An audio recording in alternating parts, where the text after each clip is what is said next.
Alam mo ba mga seniors na maraming umaabot ng 100 anyos hindi dahil sa gamot, kundi dahil sa simpleng pamumuhay?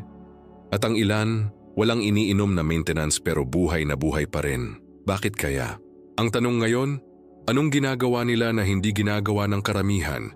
Pwede bang kahit simpleng tao lang, kayang humaba ang buhay ng walang ginagastos? Ang sagot, oo.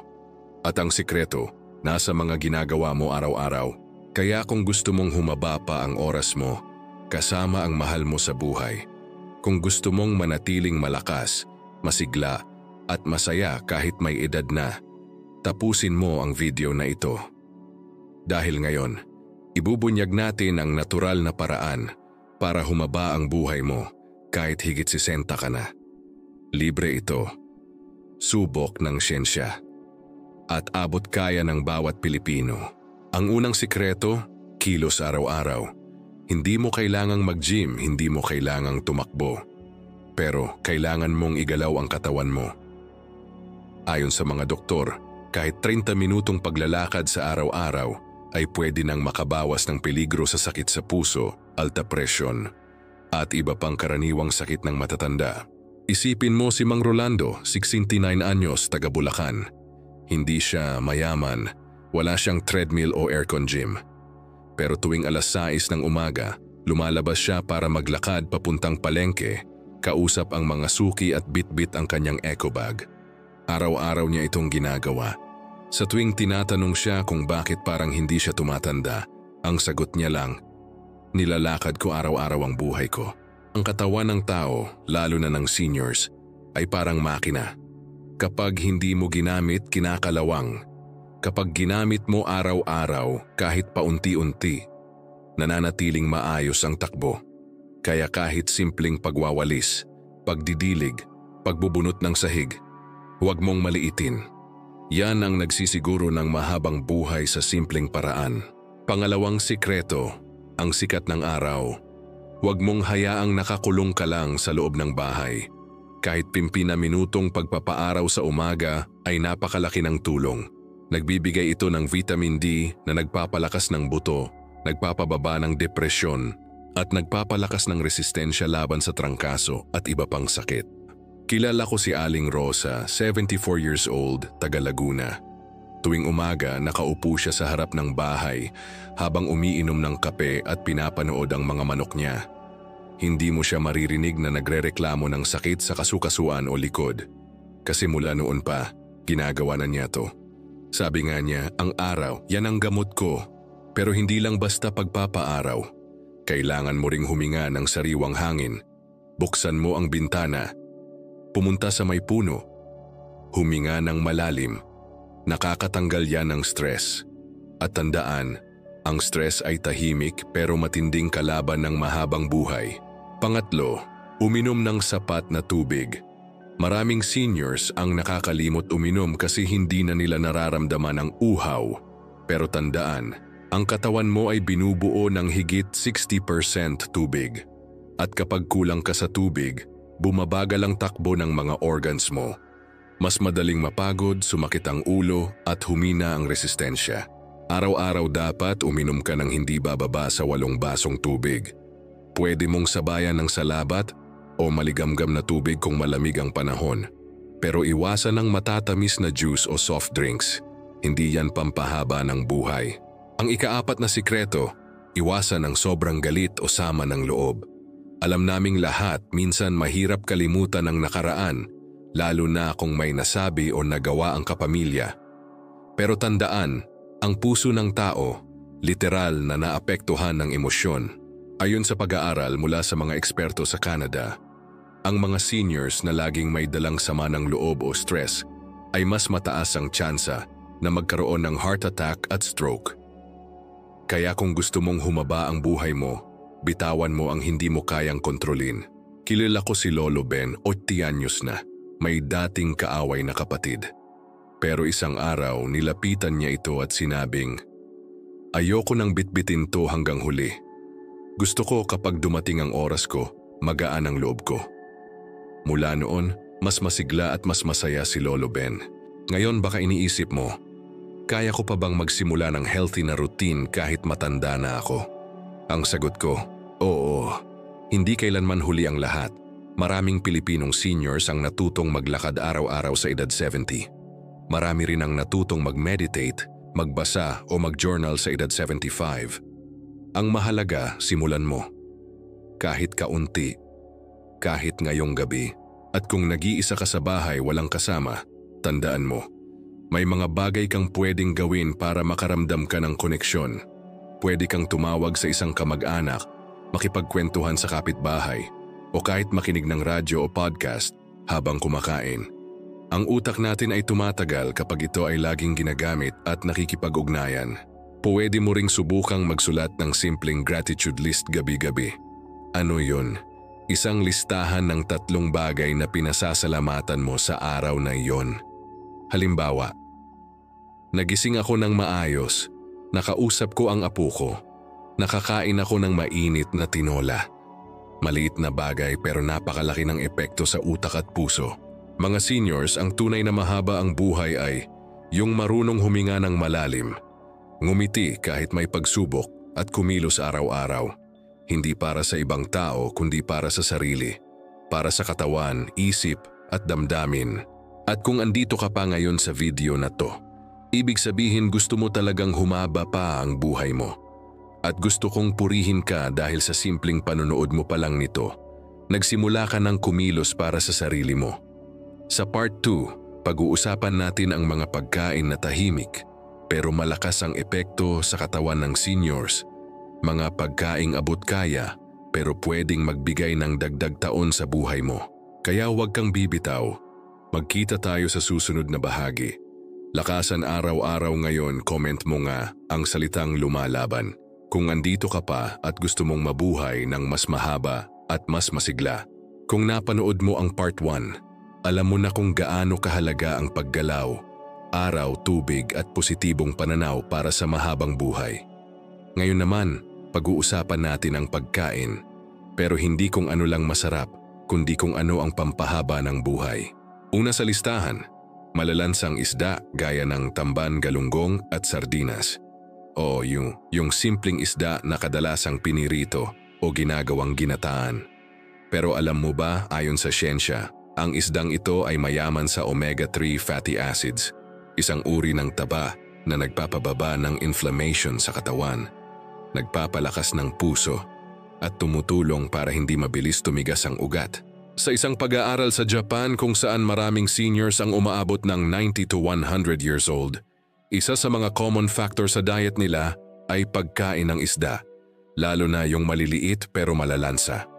Hindi ito nakakaubos ng pera at pwede pang ihain sa kanin, gulay o sabaw. Pangalawa, malalapad at madahon na gulay tulad ng kangkong, alugbati, pechay at malunggay. Bakit ito importante? Dahil ang mga gulay na ito ay mayaman sa fiber, iron, calcium at antioxidants, mga sangkap na nakakatulong labanan ang cancer, alta presyon at memory loss.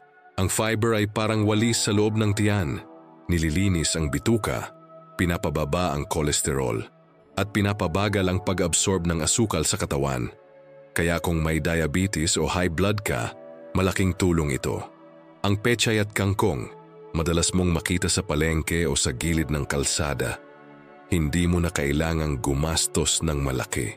May isa akong kaibigan, si Tita Nerissa, 67 years old, taga Pampanga. Ang almusal niya ay lugaw na may tinadtad na dahon ng malunggay. Sa tanghali, tinolang manok na may sayote at alugbati. Sa gabi, simpleng sabaw lang ng talbos ng kamote. Hindi man marangya pero siya mismo nagsasabi, "Pakiramdam ko, bumabata ako." Pangatlong pagkain, bawang at luya. Hindi lang ito pampasarap ng luto, ito ay tunay na natural na gamot.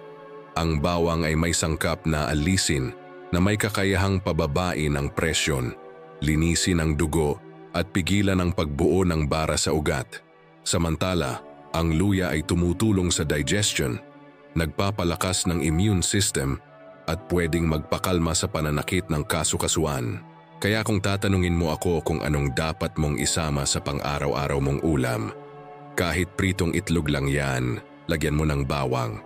Kung malamig ang panahon o nananakit ang tuhod mo, gumawa ka ng salabat na may kaunting pulot. Mura, epektibo, at hindi nakakadepende sa maintenance. Pang-apat sa listahan, saging at papaya. Hindi ito basta panghimagas lang.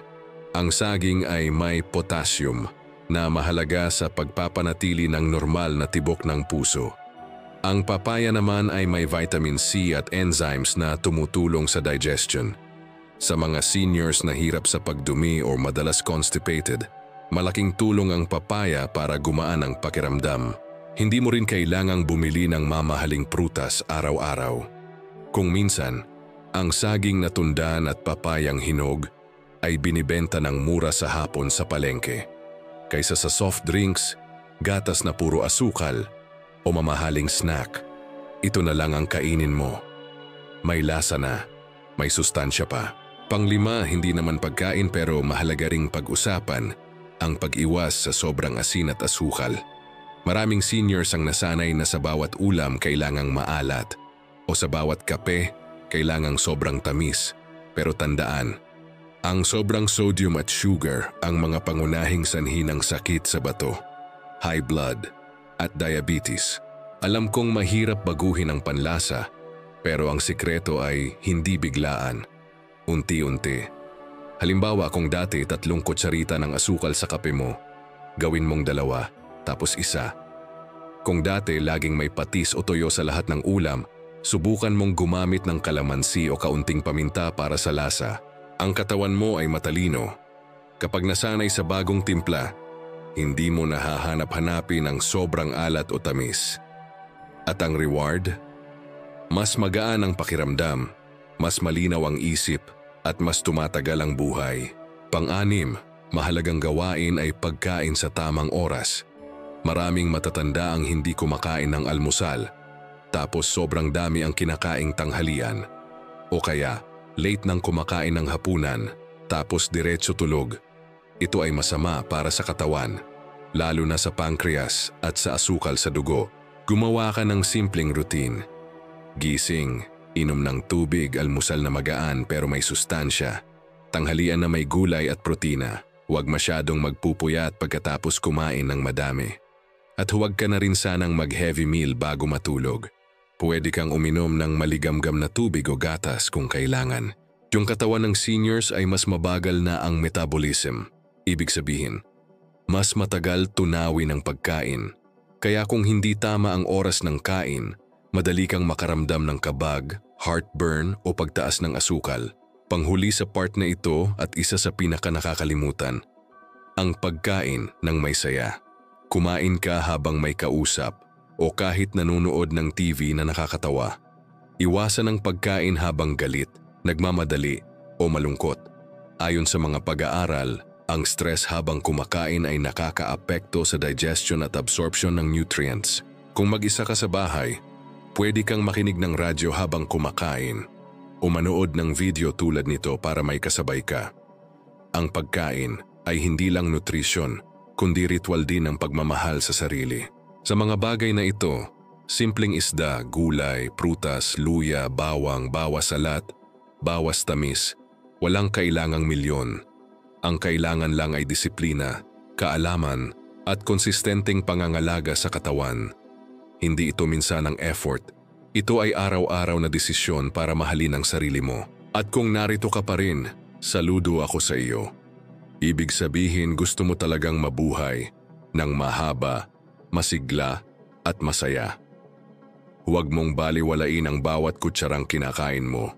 Sa bawat subo, pwede mong piliin kung magpapalakas ba ito sa'yo o magpapahina. Sa susunod na bahagi ng video, pag-uusapan natin ang mga mental habits at panloob na diskarte ng mga seniors na bihirang magkasakit. Hindi ito sikreto, pero kaunti lang ang nakakaalam kung paano ito gamitin. Kaya huwag kang bibitaw, kain ng tama. Kung andito ka pa, i-comment mo ang salitang kumakain ako, bilang patunay na gusto mong lumakas habang tumatanda. Pagkatapos nating pag-usapan ang tungkol sa pagkilos at tamang pagkain, ngayon naman, pag-uusapan natin ang kalusugan ng isip at panloob na kapayapaan, mga aspeto ng buhay na madalas hindi nabibigyan ng pansin. Pero malaki ang epekto sa haba ng buhay. Maraming tao ang nag-aalaga sa katawan, pero nakakalimutan ang isipan. Pero alam mo ba, kapag ang utak ay puno ng stress, lungkot o takot, naapektuhan ang buong katawan. Bumababa ang immune system, humihina ang puso, at bumabagal ang paggaling ng mga sugat at sakit. Kaya para humaba ang buhay mo, hindi sapat ang malusog na pagkain at katawan, kailangan ding malusog ang isipan. Isa sa mga pinaka-epektibong paraan para mapanatili ang sigla ng utak ay ang pag-aaral ng bago. Kahit matanda na, ang utak ay pwedeng lumago. Hindi totoo na kapag may edad ka na, hindi mo na kayang matuto. Halimbawa, may kilala akong lolo sa Ilocos, si Lolo Andres, 76 years old. Natutong gumamit ng cellphone at magbasa ng online news. Araw-araw kahit 20 minuto lang, nagbabasa siya ng bagong impormasyon. At ang sabi niya, naging mas malinaw ang utak ko, hindi na ako makakalimutin. Hindi naman kailangan ng internet para matuto. Pwede kang magbasa ng dyaryo, magasin o simpleng libro. Kahit pag-practice ng bagong salita o pagsagot sa crossword puzzle ay malaking bagay para manatiling aktibo ang utak. Pangalawa, ang pagtanggap at pagpapatawad. Alam naming lahat na habang tumatanda, dumadami rin ang dinaanang sakit, pagkabigo at tampuhan. Pero tandaan, ang pagbitbit ng sama ng loob ay parang pag-inom ng lason na inaasahang ang ibang tao ang maaapektuhan. Ang mga matatandang marunong magpatawad sa sarili, sa iba, sa nakaraan, ay mas magaan ang kalooban, mas bihira magkasakit, at mas tahimik ang pagtanda. Hindi ibig sabihin ito na kalimutan mo ang sakit, pero piliin mong bitawan ito para sa sarili mong kapayapaan. Pwede mong sabihin sa sarili mo, hindi ko kontrolado ang ginawa nila, pero kontrolado ko ang reaksyon ko, at pipiliin kong mapayapa. Kung gusto mong humaba ang buhay mo, bitawan mo ang bigat sa puso. Isa itong mental detox na walang bayad pero napakahalaga. Pangatlong mental habit ay ang positibong pananaw sa pagtanda. Sa kultura ng mga Pilipino, may mga pagkakataong tingin ng iba kapag matanda ka na, pabigat ka na. Pero hindi ito totoo. Ang edad mo ay hindi kahinaan, ito ay kayamanan. Kung paano mo tinitingnan ang sarili mong pagtanda, ganun din ang epekto sa katawan mo. May pag-aaral sa Yale University na nagsasabing, ang mga seniors na positibo, ang pagtingin sa kanilang pagtanda ay nabubuhay ng 7.5 taon na mas mahaba kaysa sa mga seniors na negatibo o takot tumanda. Isipin mo yan, mahigit 7 taon ang nadadagdag sa buhay, hindi dahil sa gamot kundi dahil sa pananaw. Kaya simula ngayon tuwing titingin ka sa salamin, huwag mong pansinin ang puting buhok o kulubot. Tingnan mo kung paano ka nakatayo pa rin, humihinga pa rin, at nakakatawa pa rin. Ipagdiwang mo yan. Iba ang lakas ng taong masaya sa edad niya. Ika-4, ang pananampalataya at panalangin. Maraming pag-aaral ang nagsasabing ang mga taong may espiritual na pananalig ay may mas mababang level ng stress, mas malakas ang immune system, at mas maganda ang pananaw sa buhay. Hindi mahalaga kung anong relihiyon mo. Ang mahalaga ay ang koneksyon mo sa mas mataas na layunin. Araw-araw, kahit ilang minuto lang ng tahimik na panalangin, pasasalamat o pagninilay, malaki ang naitutulong sa puso, isipan at katawan. May isang lola sa Tarlac, si Lola Mameng. Sa edad niyang 88, araw-araw siyang nagdarasal ng rosaryo. Hindi siya nagrereklamo kahit sa katawan at laging nakangiti. Ang sabi niya, dahil sa panalangin, pakiramdam ko hindi ako nag-iisa kahit wala na ang asawa ko. Ang ganitong kapayapaan sa puso ay tunay na gamot sa maraming karamdaman. Panglima, ang pakikipag-ugnayan sa iba. Hindi mo kailangang maraming kaibigan. Kahit 1 o 2 taong mapagkakatiwalaan mo ay sapat na para mapanatili ang sigla ng puso at utak. Kapag nakikipagkwentuhan ka, nakikinig ka, at nasusubaybayan mo ang buhay ng iba, nagiging mas makulay din ang araw mo. Yung mga seniors na may social interaction ay may mas mababang risk ng depression at demensya. Pwede kang tumawag sa apo mo, kaibigan mo, kapitbahay mo Kahit simpleng kumustahan lang, may epekto na yan sa kalusugan mo. At kung wala ka talagang makausap araw-araw, subukan mong magsulat ng diary. Ikwento mo ang nangyari sa araw mo. Sabihin mo ang nararamdaman mo sa papel. Ang utak mo ay parang nai-unload ang bigat at makakatulog ka pa ng mas maayos sa gabi.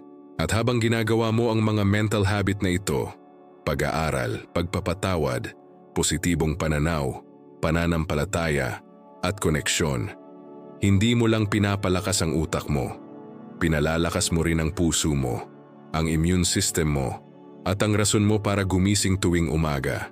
Mga seniors, ang sikreto ng mahabang buhay ay hindi lang kung anong gamot ang iniinom mo. Ang tanong, paano ka nag-iisip? Paano ka tumanggap? Paano ka magpasalamat? Kung kaya mong baguhin ang takbo ng isipan mo araw-araw, mula negatibo patungong pasensyoso, mula reklamo patungong pasasalamat, naniniwala ako na humaba na ang buhay mo kahit ngayon pa lang. At huwag mong kalimutang i-enjoy ang maliit na bagay. Amoy ng bagong sinaing, tawanan ng bata, tunog ng ulan sa bubong. Ang mga ito ay maliliit na paalala na habang buhay ka, may pagkakataon ka pa ring magmahal, matuto, at magbago.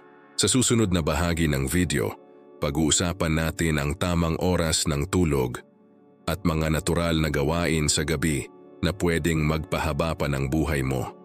Lalo na sa mga seniors na hirap sa tulog. Kung gusto mong malaman ang sikreto ng mga matatandang mahimbing ang tulog at bihirang magkasakit, abangan mo ang Part 4. Alagaan ang isipan. Kung nakarating ka rito, i-comment mo ang salitang tahimik ang utak bilang tanda na iniingatan mo rin ang iyong kalusugan sa pag-iisip. Marami ang hindi nakakaalam na ang tamang pagtulog ay hindi lang pahinga. Isa ito sa pinakamakapangyarihang sandata para sa mahabang buhay. At sa edad nating mga seniors, ang kalidad ng tulog ay mas mahalaga kaysa sa haba ng tulog. Hindi mo kailangang matulog ng eksaktong 8 oras. Pero kailangan mong makatulog ng mahimbing, ng hindi putol-putol, at ng may sapat na oras para makapag-repair ang buong katawan. Kaya ngayong Part 4 ng ating video, pag-uusapan natin ang mga natural na paraan para gumanda ang tulog ng seniors, lalo na kung ikaw ay laging nagigising ng 2:00 o 3:00 ng madaling araw. Ang unang tip, gumawa ng tamang bedtime routine. Ang katawan natin ay parang bata rin. Gusto nito ng consistency. Kapag sanay kang natutulog ng 9:00, panatilihin mo yon. Kung minsan naman ay 10:00, minsan 12:00, nahihirapan ang utak na tukuyin kung kailan ito dapat magpahinga. Subukan mong gumising at matulog sa parehong oras araw-araw. O kahit weekend. Ito ay tinatawag na circadian rhythm o body clock. Kapag stable ang body clock mo, mas mabilis kang makakatulog at mas malalim ang tulog mo. Pangalawa, iwasan ng malalakas na ilaw bago matulog. Alam mo ba mga seniors na ang sobrang liwanag mula sa TV, cellphone o ilaw sa kusina ay nagpapagising sa utak mo? Kahit nakapikit ka na kung maliwanag ang paligid, hindi tuluyang nagpapahinga ang utak. Kaya 1 oras bago matulog, patayin na ang TV. Bawasan ang ilaw sa kwarto at kung kaya, huwag nang gamitin ang cellphone habang nakahiga na. Palitan mo ito ng pakikinig ng soft music, tahimik na dasal o simpleng pagninilay. May kilala akong matandang babae, si Aling Sean, 84 anyos. Ang gabi niya ay may routine. Pinapatay ang TV, naglalagay ng essential oil sa kumot niya at nagdarasal habang hinihintay ang antok. Walang gamot, walang gatas na may asukal, pero laging mahimbing ang tulog niya. At ang sabi niya, kapag tahimik ang isip, mabilis dumating ang antok. Pangatlong tip, iwasan ang mabigat na pagkain bago matulog. Maraming Pilipino ang sanay sa late dinner, 8:00 o 9:00. Pero tandaan, ang katawan ng seniors ay mas mabagal tunawin ang pagkain. Kaya kapag busog ka bago matulog, mabigat sa tiyan at gising ang katawan habang dapat nagpapahinga. Subukan mong maghapunan ng mas magaang at mas maaga, bago mag 7 kung kaya. Kung nagugutom ka bago matulog, uminom ka na lang ng maligamgam na tubig o mainit na sabaw na walang maraming asin. Mas makakatulog ka ng maayos. Pang-4, Iwasan ang kape at matatamis na inumin sa hapon. Hindi porket matanda ka na, hindi ka na tinatamaan ng caffeine. Maraming seniors ang hindi alam na ang kape, tsaa at soft drinks ay pwedeng magtagal sa sistema hanggang gabi. Kaya kung iniinom mo ito ng alas 3 o alas 4, posibleng ito ang dahilan kung bakit hirap kang matulog sa gabi. Kung gusto mong uminom ng mainit sa hapon, piliin mo ang salabat mainit na tubig na may kalamansi o chamomile tea kung meron. Iwasan ang tsokolate o kahit anong sobrang tamis. Tandaan, hindi pamparelax ang matamis. Pampagising yan sa utak. Panglima, gumawa ng tahimik na gabi. Ang gabi ay oras ng pagpapahinga, hindi oras ng problema, balita o galit. Kung huling ginagawa mo bago matulog ay manood ng nakaka-stress na balita o makipagtalo sa text, huwag kang magtaka kung bakit magulo ang tulog mo. Gawin mong sagrado ang huling oras bago ka matulog. Ilayo ang sarili sa stress, gulo, o kahit anong bagay na nagpapainit ng ulo. Pwede kang magsulat ng gratitude list, 3 bagay na ipinagpapasalamat mo sa araw na yon. Pwede kang magdasal para sa iba, o magbasa ng magaan na kwento. Sa Japan, ang mga seniors ay may tinatawag na Yoi-yume o good dream ritual. Bago matulog, inaayos nila ang kama, naglalagay ng maliit na scented pouch at nagpapasalamat. Hindi ito pagiging arte, ito ay paghahanda sa katawan at isipan na panahon na ng pagpapahinga. Pang-6, ayusin ang kama at paligid mo sa pagtulog. Huwag mong sabihing okay na yan kung matigas na ang unan, mainit ang kutsyon o magulo ang kwarto. Tandaan mo, ang tulog mo ay epekto ng lahat ng nakapaligid sa'yo. Ayusin ang kama mo na parang espesyal na lugar. Linisin ang kwarto.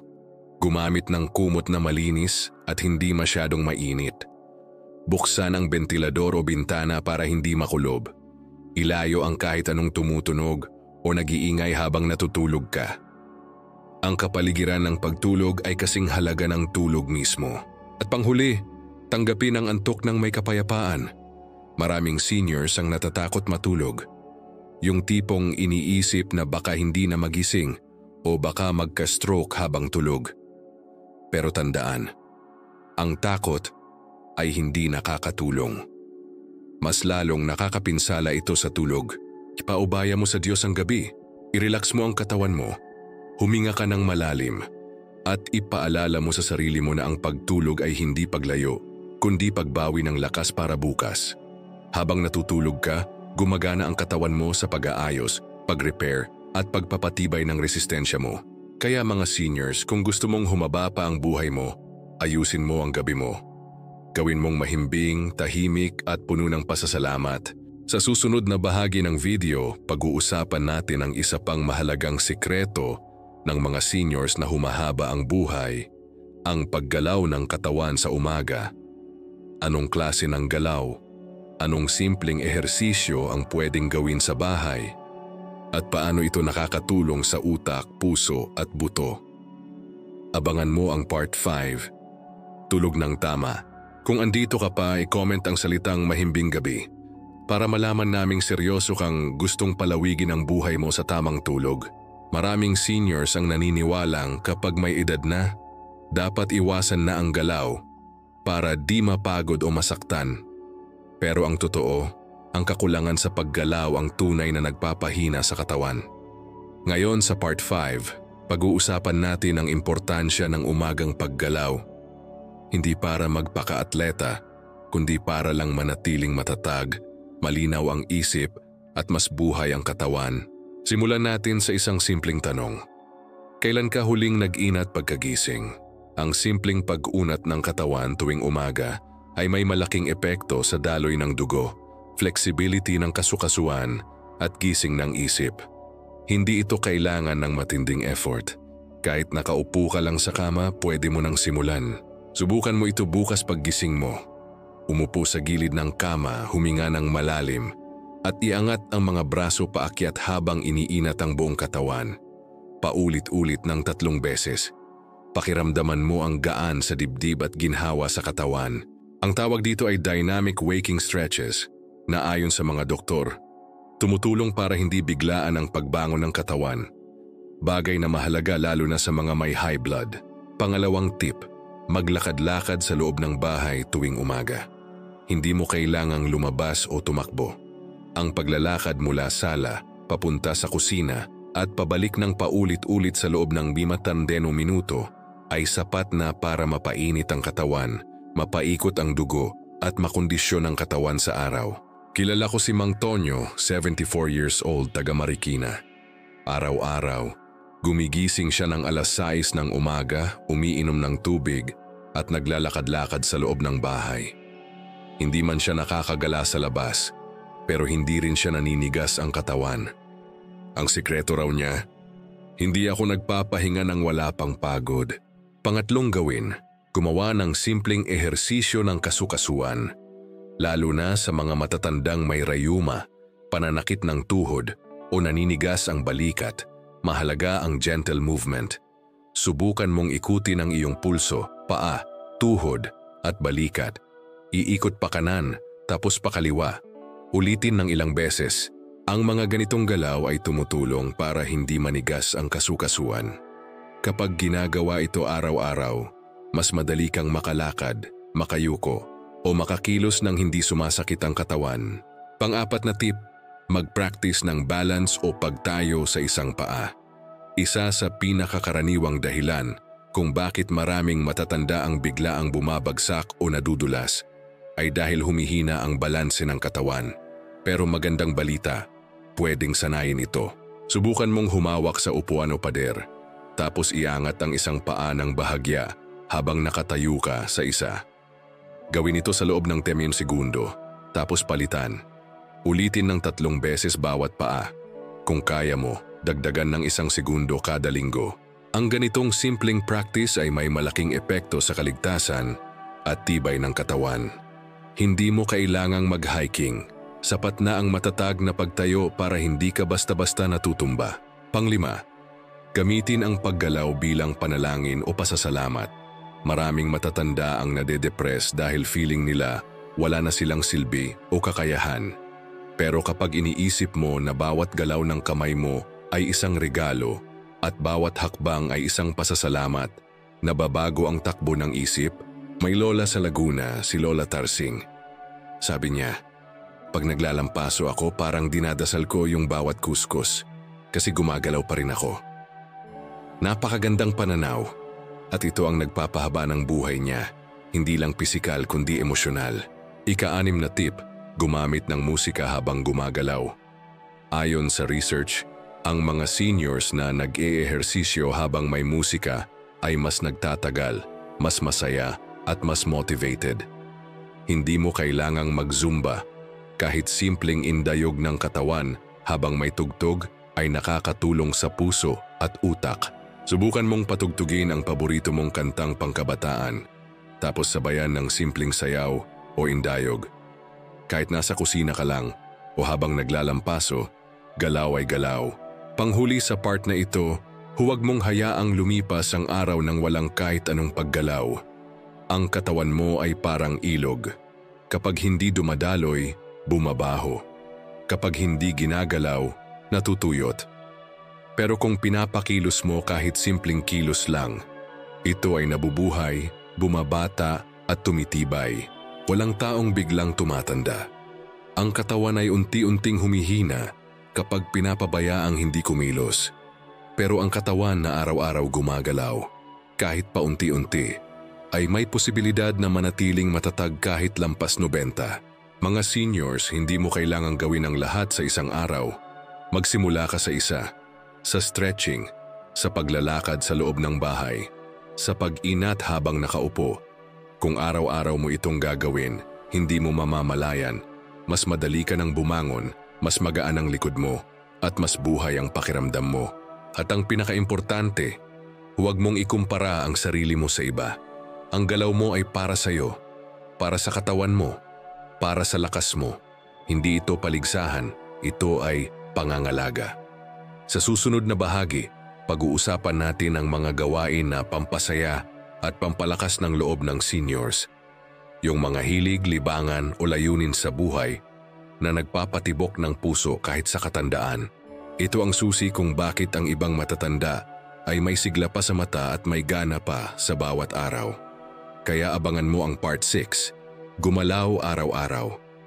Kung nakarating ka sa dulo ng part na ito, i-comment mo ang salitang kumikilos ako para malaman naming gusto mong tumagal pa ang buhay mo sa masigla at malusog na paraan.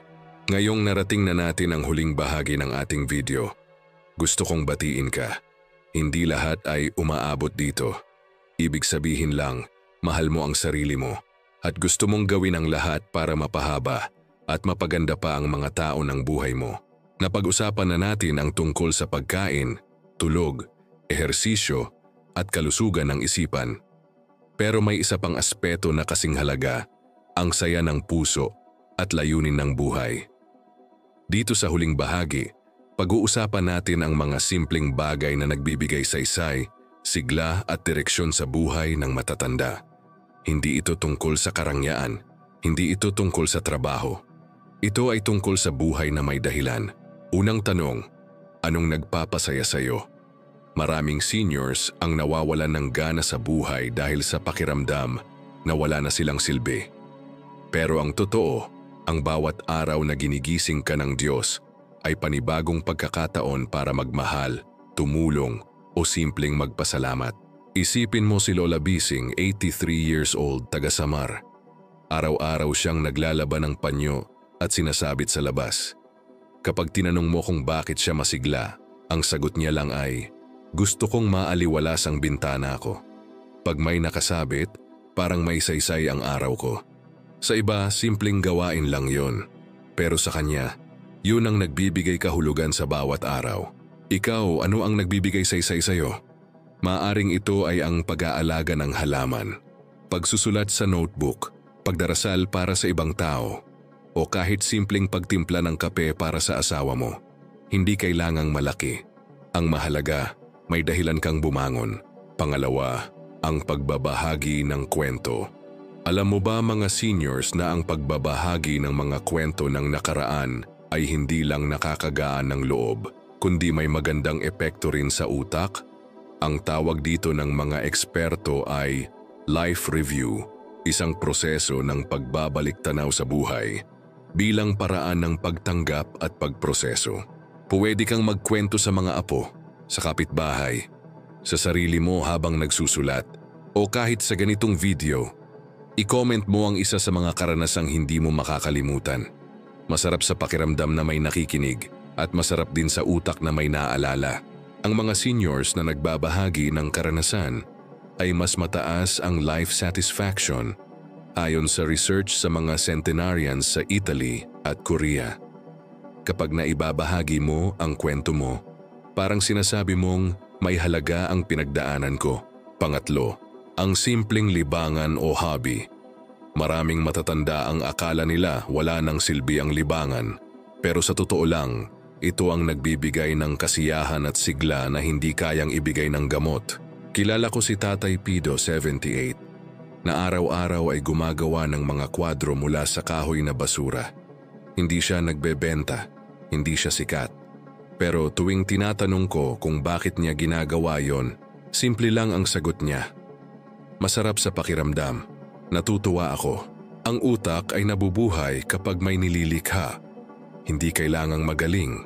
Ang mahalaga ay may libangan kang inaabangan, kahit pag-aalaga ng manok, pagguhit, pagtatahi o panunood ng paboritong palabas tuwing hapon. Pang-apat, pagiging bahagi ng isang komunidad. Ang taong nabubuhay ng may koneksyon sa iba ay hindi madaling tumanda. Kahit isang grupo lang sa simbahan, grupo sa kapitbahay, o kahit online community kung saan pwede kang makipagkwentuhan, malaking tulong yan sa kalusugan. Ang social connection ay nagpapababa ng risk ng depression, demensya at lungkot. Tandaan mo, hindi mo kailangang maraming kaibigan. Kahit isa o dalawa lang na tunay, sapat na. Kung wala ka namang community ngayon, magsimula sa isang simpleng gawain. Magpaabot ng pagkain sa kapitbahay, mag-message sa isang lumang kaibigan o makibahagi sa simpleng pagtitipon sa barangay. Hindi mo alam, baka doon mo mahanap ang bagong saysay ng araw mo. Panglima, paglilingkod sa iba. Maaaring iniisip mo, paano pa ako makakatulong sa iba, ako nga may sakit na. Pero ang totoo, may iba't ibang paraan ng paglilingkod, hindi lang sa lakas ng katawan, kundi sa kabutihang loob. Puwede kang manalangin para sa iba. Kumustahin mo ang kaibigan mo sa text, magbigay ng payo sa mas bata, o kahit magpatawa lang sa tindera sa kanto. Lahat ng ito ay paraan ng paglilingkod at lahat ay may balik sa puso. Ayon sa mga pag-aaral sa seniors na volunteers, ang mga taong tumutulong sa iba ay mas masaya, mas mababa ang blood pressure, at mas mahaba ang buhay. Hindi kailangang mag-volunteer sa malaking charity. Mag-volunteer ka sa sariling pamilya, tumulong magbantay ng apo, o maging tagapayo kapag may problema. Ang pakiramdam ng kailangan ka pa rin ay nakakapagbigay ng panibagong lakas sa katawan. At sa pagtatapos ng ating serye, gusto ko lang ipaalala sa iyo ito. Hindi mo kontrolado kung ilang taon pa ang natitira. Pero kontrolado mo kung anong klaseng buhay ang meron ka habang andito ka pa. Araw-araw ay bagong pagkakataon. Hindi mo kailangang maging mayaman, sikat o malakas. Ang kailangan mo lang ay malinaw na layunin, maliit na saya at malalim na pasasalamat. Kung napanood mo ang buong 6 na bahagi ng video na ito, gusto kitang palakpakan. Ibig sabihin, handa kang alagaan ang sarili mo, handa kang kumilos, handa kang lumaban para sa mas mahaba, mas masigla, at mas makabuluhang buhay. At tandaan mo, mga seniors, habang humihinga ka, may dahilan ka pa. Salamat sa pagsama mo sa buong video. Sana'y maibahagi mo rin ito sa kapwa mo matatanda. Baka sakaling ito ang mensaheng matagal na nilang hinihintay. Hanapin ang saysay. Kung natapos mo ang buong series, i-comment mo ang salitang mailayunin ako para malaman naming handa ka ng mabuhay ng mas matatag, mas masaya at mas mahaba.